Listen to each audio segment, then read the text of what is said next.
প্রয়োজনের সময় মুগ্ধরই পানির বোতল দরকার ছিল, কারণ এই মুগ্ধরে আজকে তারা ডাস্টবিন বানায় ফেলছে। একটা প্যানেল বিজয়ী হয় একতরফা, এটা কিভাবে সম্ভব? একমাত্র নীলক্ষেতের ভোটের মাধ্যমেই সম্ভব। তাদের কাজ হচ্ছে অনলাইনে পটর এইটা করা, আর ভোট বাহিনী গুপ্ত বাহিনীর মতো যত নোংরামি আছে মানুষের মধ্যে ছড়াই দেওয়া।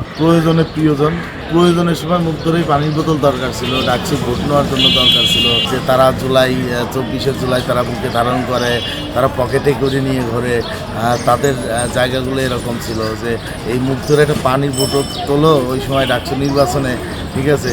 এই বট বাহিনীর হাতে মনে করেন অনেক বড় একটা অ্যাসেট ছিল।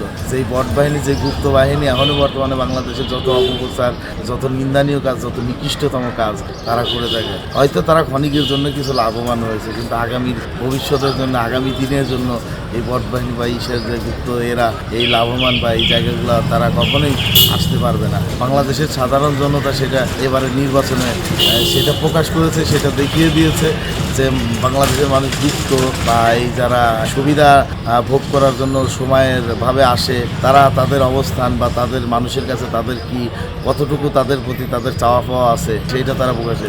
ঢাকা বিশ্ববিদ্যালয়ের মতো জায়গায় ছাত্র শিবিরের একটা প্যানেল বিজয়ী হয় একতরফা, এটা কিভাবে সম্ভব? একমাত্র নীলক্ষেতের ভোটের মাধ্যমেই সম্ভব, তাছাড়া কিছু না। কারণ এই মুগ্ধরে আজকে তারা ডাস্টবিন বানায় ফেলছে। মুগ্ধের সেই পানির বোতল আজ তারা ডাস্টবিনে রূপান্তর করছে। তাদের কাজ কি? তারা কি এইটা কখনোই দেখছে তোর পানির বোতল এখানে যে এইটা নিয়ে এত বড় প্রচারণা চালিয়ে তারা ভোট যুদ্ধই করছে, আজকে সেটারে ডাস্টবিন বানায় রাখছে। এই জাতির এইগুলা আসলে মানুষের সামনে অনেক সময় তুলে ধরে কথা বলার দরকার আছে, যে মানুষের বোঝানোর দরকার আছে, মানুষের নিজেও বোঝার দরকার আছে। আমরা অনলাইনের মাধ্যমে ছোটো স্ক্রিনের 7 ইঞ্চি 6 ইঞ্চির মাধ্যমে অনেক কিছুই দেখি, অনেক কথাই শুনি, এইটা করবো, এইটা করবো, ওইটা করবো। ওই এই যে নির্বাচনের আগ থেকে শুরু করি কি একটা অবস্থান, দেশে একটা চাঁদাবাজ ধরে দিয়েছে, খালি যে চাঁদাবাজ করেছে। দেশে কোনো একটা জায়গা তারা লেভেল আনছে, শুধুমাত্র তাদের কাজ হচ্ছে অনলাইনে পটর করা, এইটা করা, আর ভোট বাহিনী গুপ্ত বাহিনীর মতো যত নোংরামি আছে মানুষের মধ্যে ছড়াই দেওয়া। এই যে আমার পিছনে যে মুগ্ধর স্মৃতিস্তম্ভ দিয়ে যে পানির বোতলটি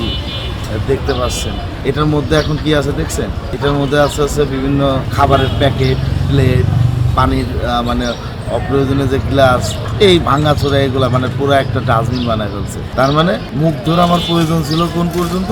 মুগ্ধর প্রয়োজন ছিল এই দেশে সরকার যতদিন মানে তাদের নিয়ন্ত্রণে থাকবে, মুগ্ধ বা হাদি যাদেরকে মানে সামনে টেনে নিয়ে একটি রাজনৈতিক প্রতিপক্ষ তাদের স্বার্থ হাসিল করা পর্যন্ত, যতদিন পর্যন্ত তাদের দরকার ছিল তত সময় পর্যন্ত তারা তাদেরকে ব্যবহার করেছে। মুগ্ধও নাই, সেই মুগ্ধর পানির বোতল আছে, কিন্তু সেই পানির বোতলটা এখন মনে করেন এটার একটা ডাস্টবিন বানায় যাচ্ছে।